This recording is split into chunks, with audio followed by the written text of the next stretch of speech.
Vamos lá, meus irmãos. Nosso 9º dia de aula de introdução ao Antigo Testamento 1. Já oramos, como é praxe, está sendo gravada a nossa aula. E agora, mais uma vez, cumprimento os meus irmãos. Graça e paz. Graça e paz.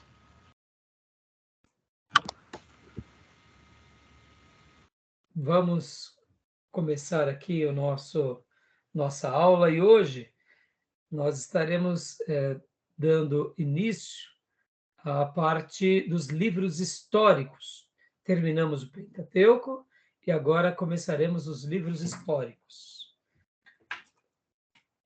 Eu quero ler com os meus irmãos um texto, como é costume, em Josué, capítulo de número 21, versículo 43 ao 45.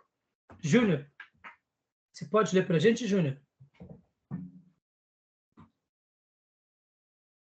Irmão Júnior?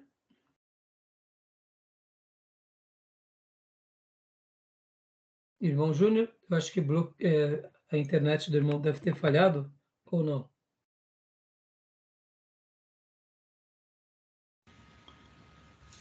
A imagem dele está travada aqui para mim. Está travada, né? Não tem problema. Então, Gil, leia para nós, por gentileza. Irmão Júnior, sua imagem deve estar travada, seu microfone está travado.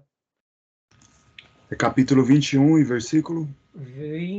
43 ao 45. Amém. O nosso irmão Júnior realmente saiu da classe, ele já volta, deve ter travado a internet dele.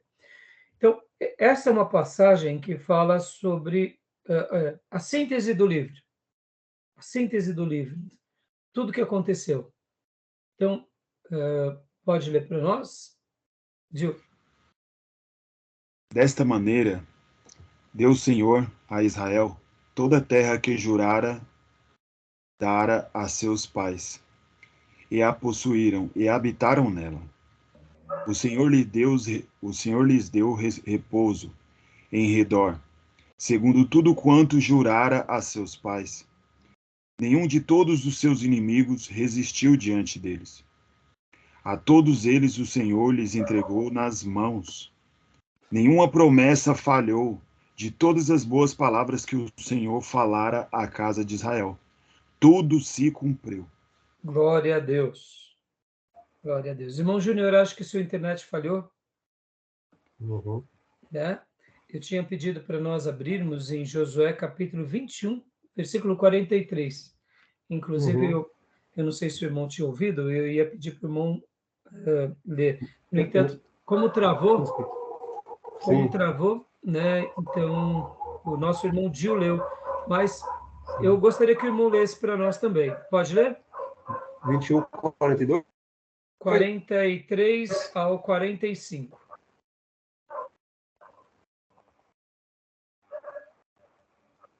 Pode ler. 21, 42, né? Do 43 ao 45. Seus pais, e a possuíram e habitaram nela. E o Senhor lhes deu repouso em redor, conforme tudo quanto jurara a seus pais. Nenhum de todos os seus inimigos ficou em pé diante deles. Todos os seus inimigos o Senhor deu na sua mão. Palavra alguma falhou de todas as boas palavras que o Senhor falara à casa de Israel. Tudo se cumpriu. Glória a Deus. Versões diferentes, mas que tratam do mesmo assunto e da mesma importância. É verdade. Esse texto aqui, irmãos, é a síntese do livro de Josué. É a síntese do livro de Josué. Hoje nós estaremos iniciando aqui os livros históricos. Os livros históricos. Então, eu queria deixar esse texto aqui como nosso momento de devocional, dizendo que Deus ele sempre cumprirá a palavra dele na nossa vida. Como disse o profeta Isaías, a minha palavra não volta vazia. O Senhor dizendo, antes cumpre tudo o que lhe apraz, tudo que ele designou, tudo que ele deseja, todos os seus propósitos. A palavra de Deus não volta vazia.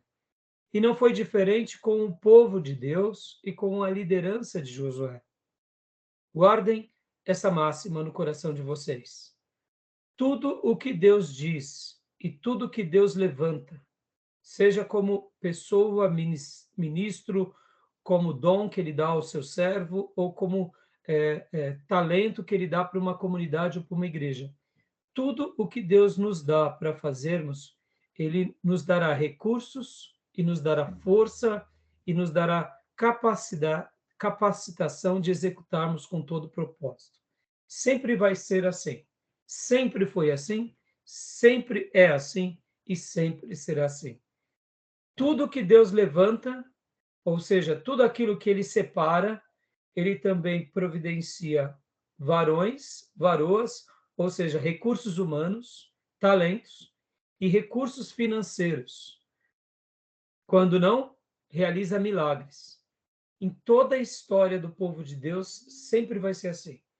Toda obra de Deus é o próprio Deus quem, por meio da sua soberania e dos seus propósitos, vai levantar pessoas, recursos e meios para estabelecer cada projeto dele na nossa vida. Então, guardem isso no coração dos irmãos, não se esqueçam disso, porque isso é muito importante. Tá bom, meus irmãos? Joia? Vocês acreditam nisso? Eu acredito demais nisso. Amém, eu creio. Deu problema aí, Júnior? Acho que o Júnior deve estar com algum problema lá na internet. Tudo bem? Não estou ouvindo, Júnior. Não está dando para ouvir. Está bloqueado a sua internet. Tá, eu só mudei de lugar, porque Ah, para evitar a queda lá do sinal. entendi. Maravilha. Entendeu? Mas você pegou o que eu acabei de dizer? Peguei parte dela, eu peguei. Tá. Então, só uma breve recapitulação. Tudo que Deus levanta para que façamos, ele providenciará recursos humanos, talentos e finanças e projetos, em qualquer setor. Foi assim com Moisés no Egito para libertar o povo, e foi assim com Josué para conquistar Canaã. Tá bom? Sim. Então, deixa essa breve meditação, porque muitas vezes na nossa vida o Senhor nos dá um desafio e nós olhamos de forma humana, pensando, mas como que eu irei realizar esse projeto? Não se preocupe. Exatamente. Se foi o Senhor quem te separou, ele providenciará meios, levantará pessoas e providenciará recursos para tal. Não importa aonde seja ou como seja. E eu estou dizendo isso daqui para vocês, meus irmãos, com tanta fé e com tanta convicção, de uma tamanha convicção como se eu pudesse dizer, eu acredito tanto nisso quanto eu pego aqui os livros que estão na minha prateleira, o armário, a mesa. Eu acredito tanto nisso. E por que eu falo isso com tanta segurança? Porque muitas vezes o problema não está no que Deus designou para nós, está em nós. Por exemplo, a gente sonha com algo que não é Deus quem providenciou para nós e a gente quer fazer aquilo. Aí não vai dar certo, porque não é o projeto de Deus, é o nosso projeto. Verdade. Pode ser até que a gente faça alguma coisa, mas não vai ter tanto impacto no reino. Por quê? Porque é o nosso projeto. Vamos dar um exemplo. Eu quero ser conhecido no Brasil. Tá bom. Você vai dedicar anos, trabalho. Você vai criar uma marolinha no Brasil. Alguma coisa vai acontecer. Agora, quando vem Deus e fala, eu vou te fazer ser conhecido no Brasil. Você pode estar em Cabrobró, não importa.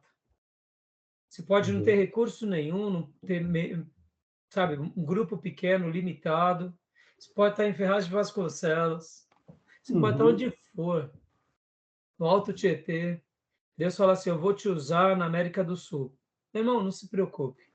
Ele vai providenciar pessoas para apoiar o trabalho, homens e mulheres de Deus, vai levantar recursos, vai criar meios e vai usar até os inimigos para abrir os caminhos, porque Deus, quando ele trabalha, meus irmãos, é algo extraordinário. Então, eu acredito muito nisso, eu estou falando isso para vocês, porque o mais importante de tudo é a gente estar no centro da vontade dele, para aquilo que ele Verdade. deixou para nós, e não realizarmos a nossa vontade. Porque a nossa Uhum. vontade, muitas vezes, ela pode estar sendo, eu diria, influenciada, talvez, pelos nossos sonhos, pelas nossas vaidades, pela nossa prepotência, pela nossa jactância. Então, discernir isso é um pouco difícil, mas guarde isso no coração. Quando é Deus, ele abre portas, ele providencia meios, tá bom? Sim, sim. Amém, meus irmãos? Verdade. Amém, amém. Tá Tudo bom? dentro daquela palavra de Filipenses, né? Sim, sim. É que Tudo você leu dentro. antes da aula. Joia, muito boa mesmo. Isso aí. Vamos lá. E hoje, começando aqui, nós estaremos usando parte do slide do José Ribeiro, eu passei para vocês semana passada, e eu quero agora compartilhar com vocês aqui. Vamos lá.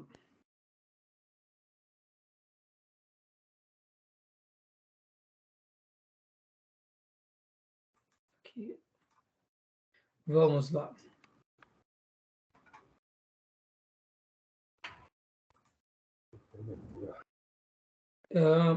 Está sendo compartilhado com vocês ou não? Tá. Tá um pouco Sim. pequenas, né? Está pequeno? Então vou aumentar agora. Tá, ampliar um pouco. Ficou bom? Para mim tá ok aqui. Introdução ao Antigo Testamento. Professor Pastor José Ribeiro Neto. Quando ele criou aqui esse slide, ele era mestre em estudos judaicos pela USP e mestre em teologia do Antigo Testamento pelo STBNet também, e fez o MBA na Uninove de Tecnologia da Informação, e ele foi licenciado em Letras pela Brás Cubas e tem um bacharel também no STBNet. Hoje ele já é doutor ou já é pós-doutor, tá? Esse pastor aqui tem café no bule, tá, meus irmãos? Tem café no bule. Esse tem café no bule, tá? Então, respeito o Ribeiro, porque o homem não é brincadeira, não. O currículo do homem é excelente. Agora, ó, o que mais me fascina no Ribeiro não é o currículo dele. Sabe o que é? Sabe qual que é? É o segredo, para mim, número 1. Verdade. Sabe qual que é? Ribeiro é crente. Ribeiro é crente. Entendeu? O que me fascina no Ribeiro é porque ele é crente. Então, meus irmãos, guarda isso. O que importa para a gente muito mais do que uma coisa como o currículo é se o camarada é crente, tá bom? Beleza? Amém. Então vamos lá. Eu vou pegar emprestado aqui parte desse material. Hoje estarei lendo também parte do professor Raimundo Fabiano e estarei usando uma ideia da professora Márcia no final, tá bom? Então vamos lá. Livros históricos. Livros históricos. Leia para nós, Júnior. Consegue ler? Tá pequeno para mim. Tá. Então, Dil, tá bom para você, Dil? Sim, para mim tá tranquilo aqui. Então, manda ver.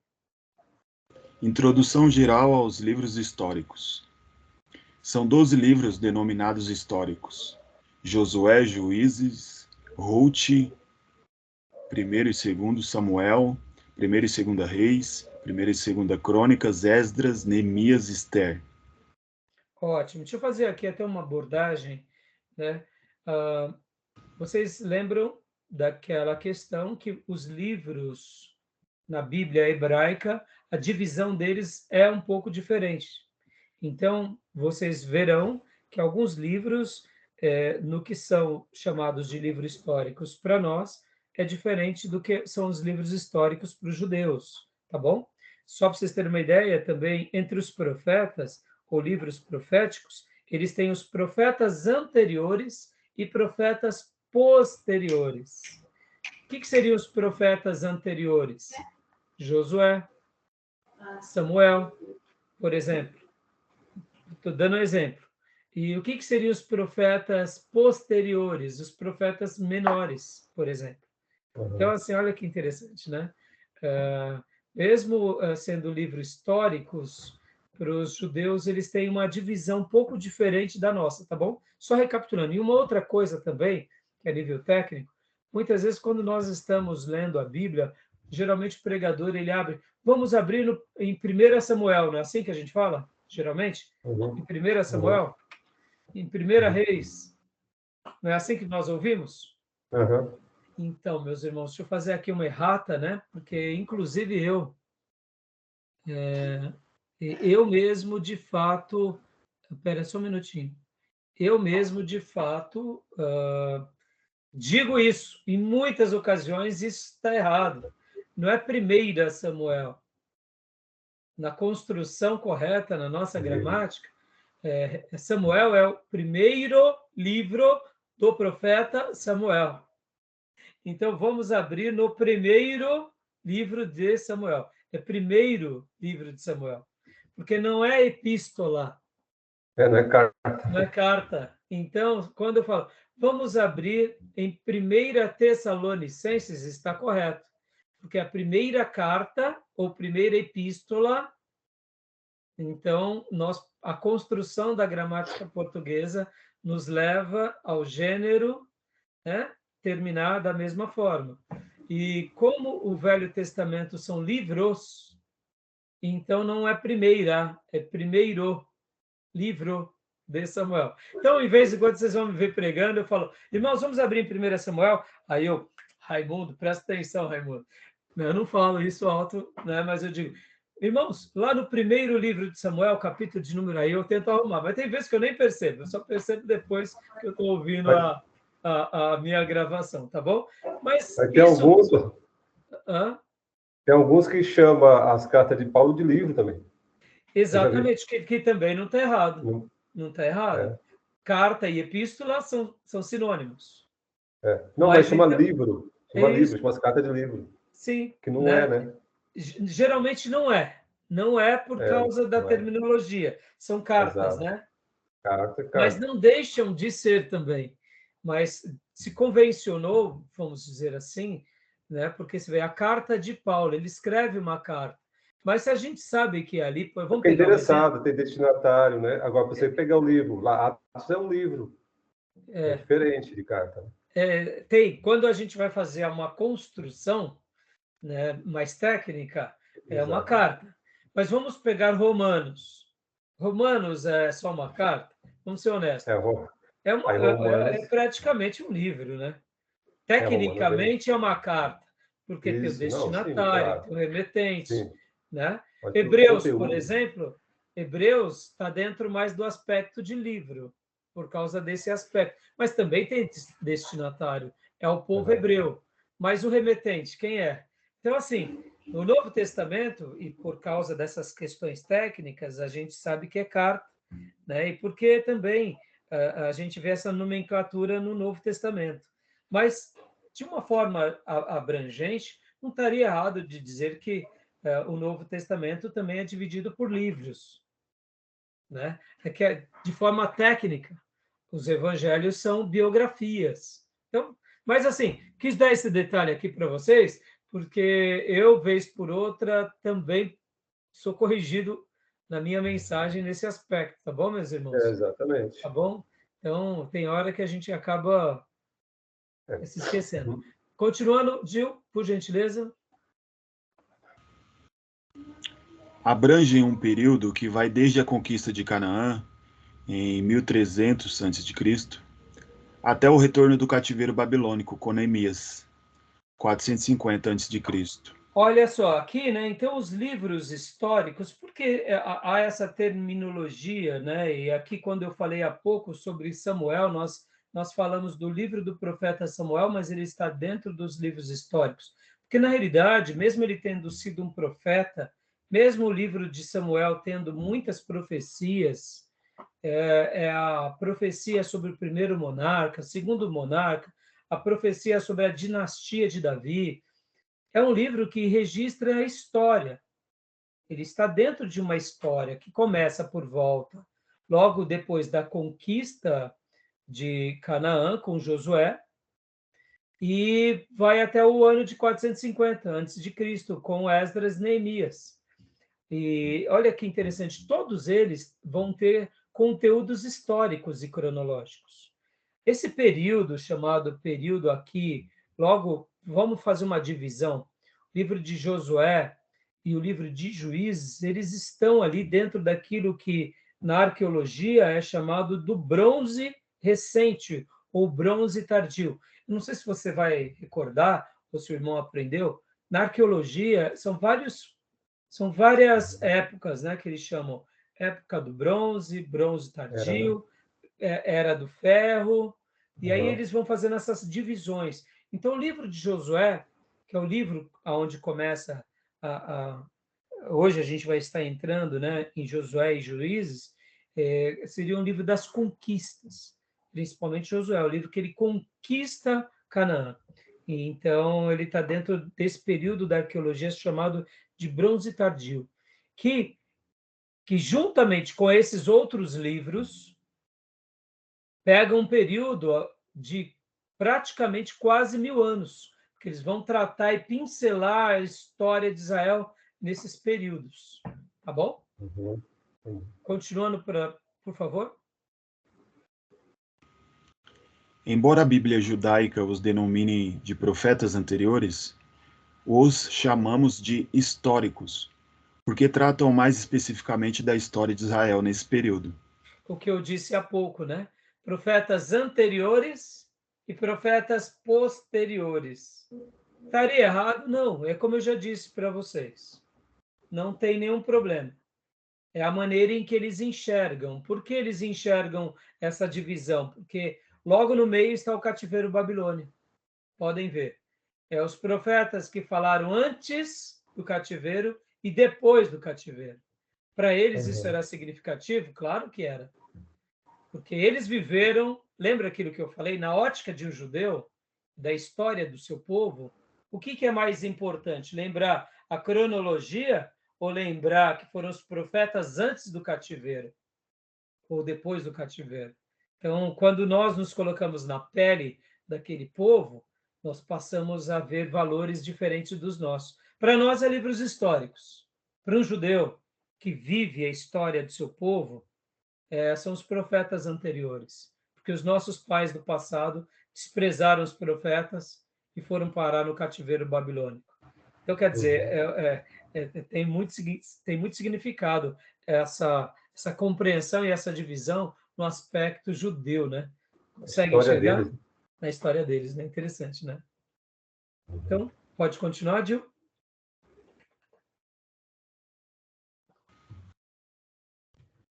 A história, porém, narrada nesses livros, se trata da maneira de Deus agir com Israel, conduzindo a nação em seus propósitos, amando-a, exortando-a e direcionando-a de acordo com a sua soberana vontade. Joia. Então, até aí tudo bem? Nenhum problema? Bem lúcido, bem claro? Alguma dúvida dos irmãos? Tranquilo, ok. Da minha Tranquilo, parte. né? Ok. Joia. Deixa eu só fechar aqui algumas páginas. Muitas páginas abertas aqui. Está me dificultando passear aqui.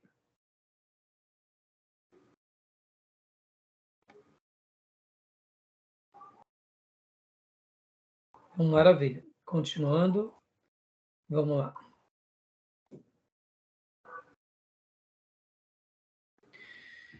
Continuando, pode continuar lendo, já que a tela sua, Júnior, como está muito pequena, né? Então, vou pedir para o nosso irmão Gil continuar lendo para nós. Pode ler, Gil. Por favor. Não mudou aqui ainda para mim, pastor. Também não mudou não. Está no mesmo. Nos livros históricos ainda. E agora, foi? Não. Não. Continua. Como hoje eu tive que abrir o Skype no novo formato aqui, mudar de tela ou janela, vamos lá.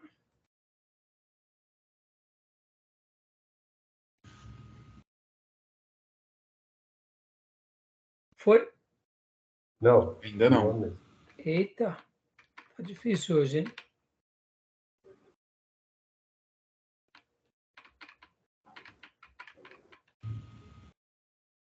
Hoje está dando um pouquinho aqui mais de trabalho, porque, como eu disse para vocês, eu mudei.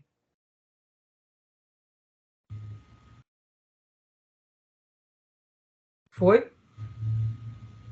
Não. Não, pastor, ainda permanece o mesmo. Então, qual que tá? Tá aqui Não. mudou? Livros históricos. Não, apareceu ainda não. Eita. O que está acontecendo, hein? Saiu Saiu, né? Vamos ver agora.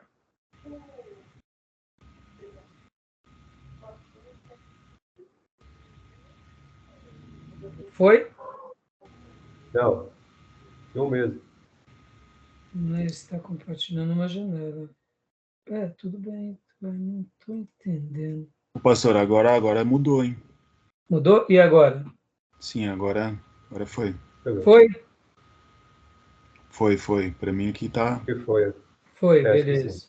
Mudou, né? E agora? Continua? Mudei a tela. Mudou? Não, já apareceu para mim outro slide. Tá. Exatamente. Isso, joia. Então, Mudou. nós tínhamos lido aqui que a história retrata, né, de como Deus agiu com o seu povo, guiando, amando, exortando, direcionando ele. Agora, pode ler para nós, Gil. Sem os livros históricos. É isso mesmo, mudou. Sem os livros históricos, não entenderíamos o plano de Deus para Israel. Várias lacunas ficariam de modo que teríamos dificuldades de entender a mensagem profética. Até mesmo as figuras citadas no Novo Testamento, tais como Elias, Eliseu, Salomão, Davi e etc. Isso daqui, irmãos, é fundamental para que a gente compreenda um pouco esse assunto de introdução ao Antigo Testamento. Eu sei que vocês já são experimentados, já têm um tempo de igreja, já leram a Bíblia, já leram vários livros, então isso fica um pouco mais fácil de. Mas podem ver que tem vezes que nós estamos lendo um texto e de repente nós notamos que aquele profeta está profetizando naquele período aonde aconteceu uma outra coisa em Israel. Então, o livro histórico, mesmo a Bíblia não sendo um livro de cronologia, nem um livro de história, ela contém história, ela registra histórias. Algumas histórias são, eu diria, mais facilmente compreendidas, como é o caso de Abraão e dos patriarcas. Mas, por causa dos livros históricos, nós conseguimos enxergar a atuação dos profetas no meio da nação. Por exemplo, quando nós pegamos o livro do profeta Jeremias ou o livro do profeta Isaías, se nós lemos somente o livro, já é maravilhoso, mas quando nós entendemos que eles estão inseridos num contexto histórico, se torna muito mais significativo. Por quê? Porque nós notamos a importância e a relevância daquele profeta naquele contexto. Vamos pegar um exemplo aqui, como eu disse na aula passada, o sacerdote. Lembra que eu falei para vocês que alguns profetas eram sacerdotes? Lembram disso? Sim. E lembra que eu tinha dito Ezequiel. de Jeremias? Ezequiel, Jeremias. Lembra que eu falei até que Jeremias era também sacerdote? Interessante isso, né? Quando nós pensamos que Jeremias era um sacerdote, nós lembramos do período de Israel, um pouco antes do cativeiro babilônico. Olha só o que diz lá em Jeremias 1:1.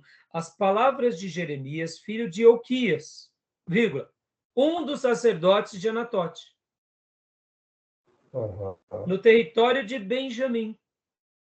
A palavra do Senhor veio a ele no 13º ano do reinado de Josias, filho de Amon. Opa, Josias era uma bênção. Josias foi um grande rei de Israel, rei de Judá, aliás. E durante o reinado de Jeoaquim, filho de Josias, rei de Judá, até o 5º mês do 11º ano de Zedequias, filho de Josias, rei de Judá, quando os habitantes de Jerusalém foram levados para o exílio. Os demais descendentes de Josias já não foram como ele.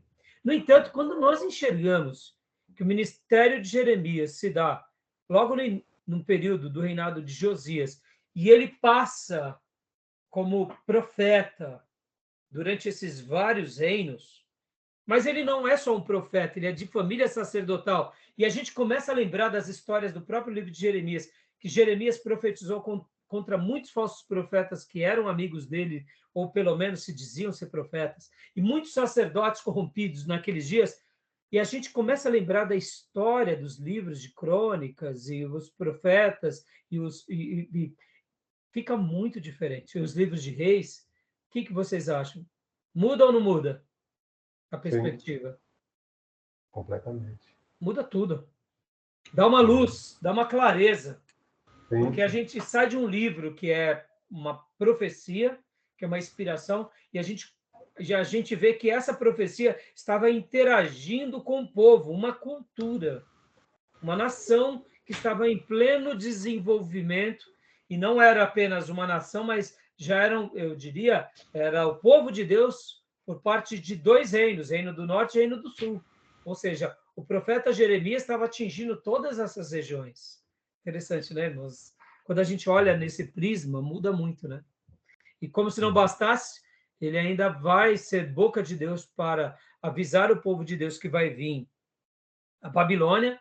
Vários sacerdotes e vários profetas e reis se levantam contra ele, e ele mesmo assim não se deixa ser vencido por nenhum momento, nem por nenhuma acusação, nenhuma afronta, e ele continua profetizando e ele vê se cumprir na vida dele tudo aquilo que ele mesmo profetizou. Ou seja, é muito forte isso.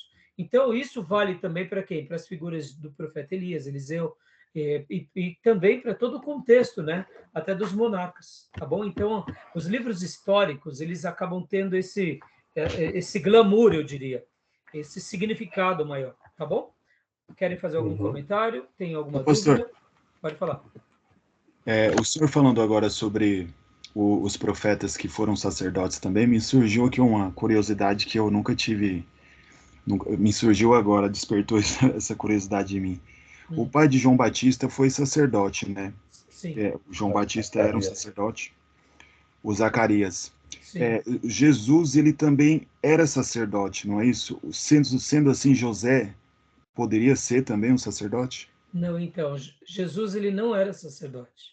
Não era um sacerdote. Não, Jesus, ele nasce, como eu disse na aula passada, quando há uma discussão teológica muito interessante sobre essa questão do termo parente, que é Sim, usado lá no livro de Lucas.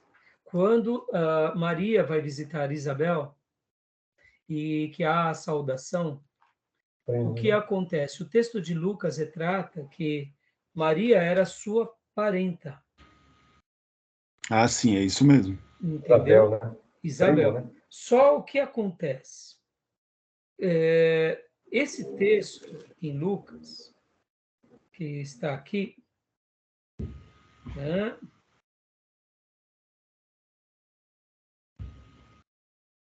que está aqui em Lucas, capítulo 1, versículo de número 36.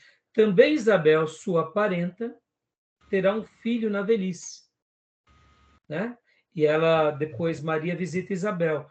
Quem disse isso para Maria foi o anjo Gabriel. Mas quando nós vamos para o original, e é muito legal essa questão, quando a gente vai para o original, vou fazer essa lição de casa aqui com vocês, rapidinho.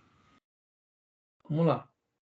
Evangelho de Lucas, capítulo 1, versículo de número 36. Eu estou usando a My Bible, que são os textos do Strong, que eu amo.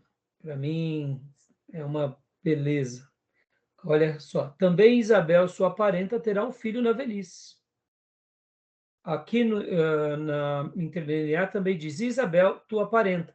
Mas aqui o texto no original, os comentários de Strong, é Sugenes, que é uma palavra que é da mesma família, semelhante a parente de sangue, ou num sentido mais amplo, da mesma nação compatriota. Essa tradução ela poderia ser realmente parente, consanguíneo, primo, ou poderia ser também compatriota, que morou próximo, foram criados juntos, vizinhos. Sabe aquela questão, você cresceu com fulano, você cresce com a pessoa e você fala, poxa, ele é meu irmão de criação, Mas cresceu junto. só queria dar uma opinião. Hum. Mas será que o anjo ia dar uma ênfase assim? Porque eu acho que parente tem uma ênfase maior, um destaque, né? Então, E, mas Júnior, eu particularmente, aqui fica a minha opinião como pensador, né? Eu acredito uhum. sim que Maria era de família levita. Eu. No entanto, ela casa-se com José, que é Uhum. da família e da tribo de Judá, Judá. porque a promessa era sobre a tribo de Judá. Sim, sim. Essa vai ser uma discussão teológica muito interessante, que a gente vai fazer isso em Teologia do Novo Testamento, lá na frente. Ao mesmo tempo, quando eu dou essa ênfase que ela era da tribo de Levi, eu também desprestigio o outro lado. Qual é o outro lado? A profecia. Porque se José era da tribo de Judá, e naqueles dias se tinha o costume de buscar parentes dentro da sua própria parentela ali, compatriotas, para fortalecer aquela questão territorial também. Isso era uma coisa. Pensem assim, eu Claro, sou né? da tribo de Judá, vamos pegar aqui, eu sou da região do Alto Tietê. As minhas famílias estão daqui do Alto Tietê. Somos Claro. em 5 mil, 10 mil. Para que eu vou querer casar com uma efraimita? Se eu tenho tantos da tribo de Judá aqui na região. Então, Uhum. ao mesmo tempo, também reforça se ela, Maria, fosse da família de Judá. Porque a profecia vinha sobre a tribo de Judá. A gente sabe que, geralmente, essa profecia ela está sobre o marido. Mas nada impedia também, como acontece naquele caso, vocês vão se lembrar que tem um episódio muito interessante no Velho Testamento, em que, quando há a divisão das terras, que tem uma família que só tem mulheres e não tem homem. Então, eles pedem, as mulheres reclamam, dizendo, olha, não teve descendente, mas nós gostaríamos de que a terra dos nossos pais ficassem com as mulheres. E nós vemos que quando os servos de Deus consultam a Deus para verificar se poderiam fazer isso e de fato dão às mulheres a terra, na cultura antiga isso daí já é uma evolução muito grande. Entendeu? Então, essa é uma discussão que a gente vai discorrer mais em teologia do Novo Testamento, vai ter várias linhas de pensamento, mas, assim, eu gosto de seguir o texto pelo texto. Então, já que é parenta, eu considero como, mas pode ser que seja aqui, literalmente, aquela pessoa compatriota que cresceu junto, que cresceu na casa. Pode ser também. Ela era uma da tribo de Judá, mas que ela era apaixonada demais por Deus e vivia na sinagoga, vivia no templo. Está entendendo? Maria, irmãos, desculpa, eu acho que Maria era aquela mulher que não saía da igreja, não saía, só tirava nota 10 em tudo, porque pode ver que a postura dela, quando o anjo aparece para ela, que assim seja feita, mulher cheia de fé. Então, assim, tá bom? Uhum. Então, Ok. estou tirando, quando a gente fala de que Jesus ele era sacerdote, não é porque ele era sacerdote da linhagem de Arão, não, não. Ele é sacerdote da linhagem de Melquisedeque. Sim. É onde Hebreus vai falar isso. Ele é Eterno. sumo sacerdote do Deus Altíssimo, dando essa ideia de que o sacerdócio de Jesus é mais elevado do que o sacerdócio araônico.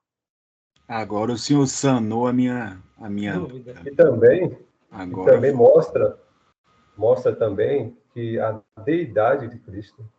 Sim, exatamente, porque supondo que de fato ali em Melquisedeque é o próprio Cristo aparecendo, só testifica. Vamos pegar outro exemplo, né? Quando a Bíblia fala do dízimo, que Abraão, na realidade, ele deu o dízimo a Melquisedeque. Melquisedeque é antes da lei. Uhum. Ou seja, Verdade. nem tinha nascido ainda os sacerdotes, né? Estavam no ventre, né? Na história de Abraão. Então, percebam que Abraão já cumpria certas coisas antes da lei mosaica, da lei de Moisés, da lei sinaítica, né? Do Sinai. Ou seja, Abraão ele é muito antes. Então, por essa razão. Tá bom, Dil? Tirou a dúvida? Eu sei que gastei um tempinho aqui, mas é importante esclarecer. sim, sim, ficou claro. Tá bom? Joia. Prosseguindo, então, vamos lá. É importante salientar que a história sagrada não se ocupa com todos os detalhes da história de Israel, mas tão somente com os fatos de importância para o plano redentivo de Deus para a humanidade. O palco principal desses livros é Canaã. As principais fases da história de Israel descritas são o Reino Unido, a divisão do reino, o Reino do Norte, que é Israel, o Reino do Sul, que é Judá, o cativeiro e o retorno. Ou seja, esse é o pano de fundo que estaremos vendo com relação aos livros históricos. Agora, nesse primeiro livro de Josué, nós estaremos falando do período chamado período das conquistas, porque, de fato, para aquele povo, Josué foi extraordinário. Ele foi o elo entre a libertação do Egito, o período do deserto e a grande conquista. Então, é um momento singular. Vamos lá. Livro de Josué. Josué é o autor. Data do livro, 1400 a 1375. Temas principais: conquista de Canaã e a divisão da terra entre as tribos. Divisão fundamental: a conquista de Canaã, a entrada de Canaã, campanha central, campanha meridional, divisão de Canaã, distribuição entre as tribos, distribuição das cidades para os levitas, distribuição das cidades de refúgio. Essa é a síntese bem resumida, né, do livro, tá bom? Principais fatos importantes do livro de Josué. Bom, sobre esse ponto aqui, alguma dúvida? Tem alguma dúvida, alguma pergunta? Só que para mim não apareceu esse slide. Não? Apareceu para você, Gil? Ficou no outro ainda. Não, permaneceu o que eu li mesmo. O que ele leu. Meu Deus do céu, por que está acontecendo isso, hein? Ele está me dando Pelé aqui. Tá. Tem problema não. Vamos lá, vamos com calma. Eu vou Sim. parar o compartilhamento. Não, vamos lá. Ô, pastor, eu tenho uma pergunta. Pode falar. O livro-texto não ficou muito claro aqui a respeito sobre o livro de Josué, quando ele leva as tribos diante do Monte Ebal e do Monte Gerizim. Algumas tribos foram separadas para dizer amém diante das maldições que ele proclamava. Sim. Existe alguma teoria, assim, a respeito dessa teologia aí? Então, talvez o seu medo é o seguinte, vou até aqui, é aquele lance de sentir o cheiro de cada um. O seu medo é, pastor, mas e aí, pastor? E se eu estou lá, eu vou dizer um amém para vamos falar aqui abertamente, né? Só estranho, né? Eu sou da tribo que vai dizer amém para maldição. Não é isso que você quer chegar? Não é nesse ponto? Exatamente. E aí, pastor, aí dá abertura para a teoria da brecha, né? Não é? Aí, tá vendo? Moisés, né?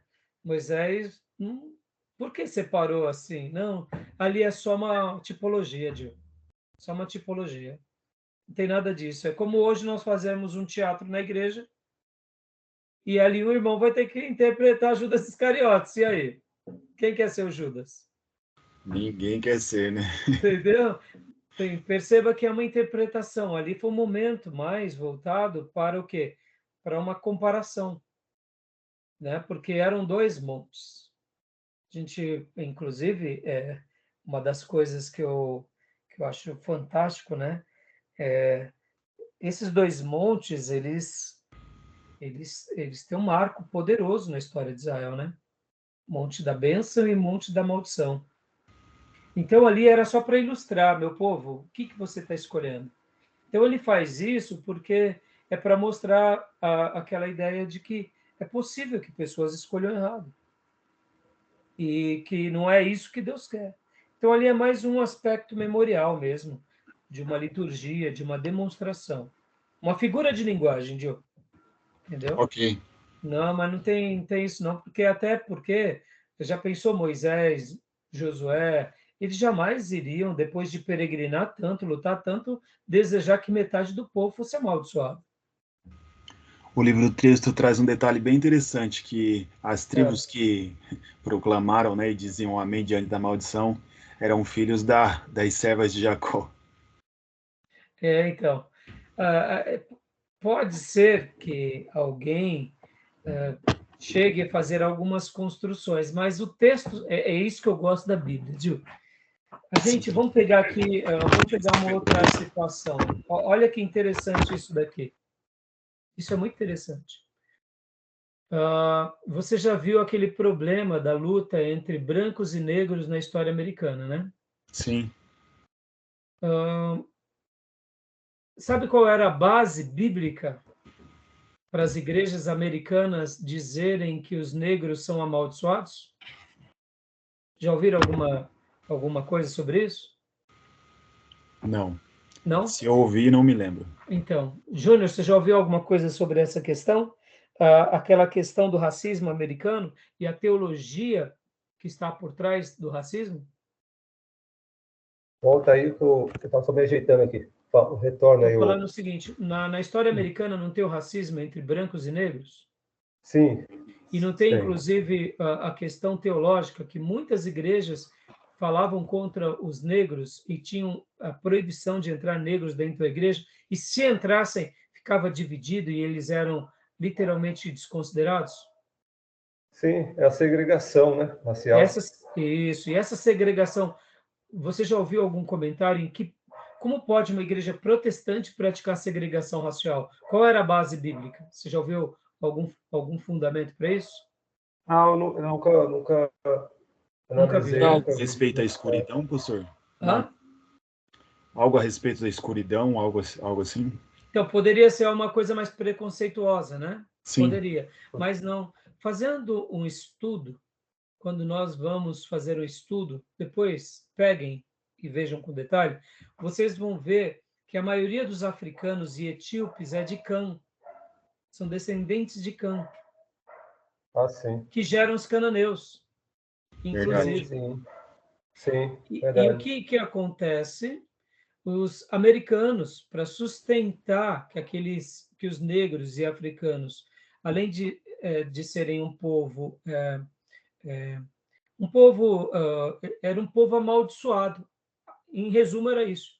Era um povo amaldiçoado porque todos os descendentes de Cã, eles foram destruídos por Josué, os cananeus, então são povos amaldiçoados porque foram amaldiçoados lá por Noé.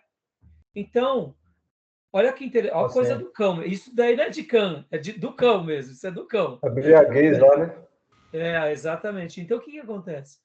Então, essa era uma maneira de você colocar dentro daquela cultura americana de que a segregação você não estava fazendo nada de errado. Se você tivesse um escravo, você não estava fazendo nada de errado. Se você, por acaso, quisesse matar um negro, porque ele é amaldiçoado. Olha que coisa do cão, irmãos. É a coisa Agora, brava que... isso você vê o que não é influência, que nem você, Edil, ainda agora falou assim, será que é por causa de ser escuro, negro, trevas, né? Você vê, pode ser uma questão de preconceito, pode ser uma questão, pode ser por muitos motivos, mas nesse caso fizeram uma celeuma maligna e trouxeram uma afirmação maligna para dentro de uma teologia distorcida. E aí o que acontece é que até hoje a gente vê o povo americano, até hoje, bastante dividido nessa questão. Então, só para apaziguar aqui qualquer comentário, os praticavam egípcios... eugenia, né? Hã? Nos Estados Unidos, a eugenia, né? Não me recordo o que é eugenia. É que a raça pura, né? Sim, sim, sim. Sim. Não, é um tipo, né? Você pode ver que isso é uma vaidade, né? Um preconceito. Raça superior. Agora, oi? É uma raça superior, eles falavam. Uma raça superior, que nem os alemães com o arianismo, né? O que acontece? Olha só que interessante, irmãos. Só que, historicamente, nós temos, nesses últimos séculos, que os africanos eles foram dominados como escravos, etc. e tal, e por isso eles são pobres. Só que, historicamente, quando nós vamos olhando para a história, de fato, a grande civilização egípcia, possivelmente aquele império egípcio, eles eram todos pigmentados. Em outras palavras, os egípcios era tudo negão. Por isso, inclusive, que eles se depilavam totalmente. Interessante, não? Então, aquela Essa é a- civilização egípcia, culta, etc. e tal, eles eram etíopes, na sua grande maioria. Segundo a maioria dos estudiosos. A gente tem uma impressão que eles eram branquinhos, não é nada. Pelo Não. contrário, eram negão. A grande maioria. Sim. E quando Israel vai para lá, querendo ou não, e que sai um populacho, entra na cultura judaica também muitos negão. E podem ver que o povo judeu, de uma forma geral, eles são mais pigmentados, eles não são branquinhos. Sim. O Egito, São mais. Exatamente, são bem mulatos. Então, você o vê Egito como já que é está no essa norte questão. da África, né? Exatamente. E o Então, olha Marrocos também. olha que interessante. Então, quando Israel conquista Canaã, e ali eles dominam, querendo ou não, tem várias situações também, possivelmente a pigmentação deles sempre foram, durante toda a sua história, bem escuros. Essa ideia de que um povo branquinho, olhos claros, é europeu. E essa ideia Sim. distorcida de que pretos são amaldiçoados, isso foi uma teologia que nasce de uma forma, eu diria, peculiar dentro da cultura americana. Eu sei lá quem criou, não conheço, eu não sei a fundo, eu aprendi isso com os meus professores do seminário, nunca estudei isso a fundo, mas eu estou só comentando isso com vocês para vocês verem o quanto uma teologia ela pode ser danosa, né, quando a gente interpreta erradamente, né? Tá bom? E então assim, você fez essa pergunta, Gil, qual era mesmo a primeira pergunta? Nem lembro direito. Sim, você falou sobre os descendentes, né? Filho da escrava, etc. E tal, o monte da bênção, da maldição, né? Então você vê como que quando nós começamos a Isso construir mesmo. os nossos achismos, é perigoso isso. Vamos ser franco aqui, irmãos. Da tribo de Judá vinha o Salvador, é só Deus mesmo. Judá era um camarada desviado, perdido, né? E quando a gente começa a pensar, é porque a gente vê que Davi não era assim, e Jesus muito menos. Mas e os levitas? Pelo amor de Deus, os levitas eram cruéis. Lá com Jacó. Mas os levitas lá no deserto de Israel, lá no Egito, já eram outro panorama, já se tornaram pastores de Israel. Então, assim, irmãos, é Deus quem muda mesmo, é Deus quem reescreve a história, e a história do povo de Deus só mostra o quanto a misericórdia de Deus foi grande, como o Ribeiro mencionou no slide anterior. O amor dele veio sobre nós. Quando a gente pega e fica fazendo essa remontagem, é um pouco perigoso, viu? Um pouco perigoso. No entanto, assim, pode ser ter coisas que tem até um pouco, pode ter a ver. Eu particularmente não acredito, tá, Gil? Beleza? Tá bom? Ok. Mais alguma dúvida? Não? Não, não. Podemos prosseguir? Ó, mudei aqui, viram a mudança ou não? Fatos importantes Sim. do livro de Josué. Isso. Melhorou agora, hein? Vamos lá. Primeiro, Travessia do Jordão. Confirmação da liderança de Josué. Livramento de Raabe, a prostituta, por sua fé. olha aqui. Raabe era o quê? Uma moradora de Jericó. Em outras palavras, ela fazia parte de Canaã. Ela era uma cananeia. Então, ela era uma descendente de Cã. Então, ela era uma amaldiçoada. Não tinha jeito para ela. Tinha sim, tá vendo? Ela é a grande prova. 3. Encontro de Josué com o comandante do exército do Senhor. 4. Pecado de Acã. 5. O sol se detendo, o que pode ser explicado como um atraso na rotação, mas que, na percepção do narrador, parece que o sol se deteve. Sim. E 6. As conquistas. E 7. A morte de Josué e seu conselho ao povo. Isso são os fatos importantes do livro.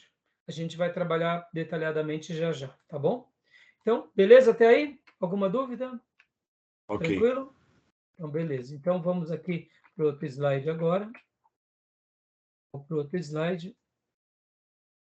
E vou parar essa aula aqui e vou abrir outro slide para a gente trabalhar melhor no livro de Josué, tá bom?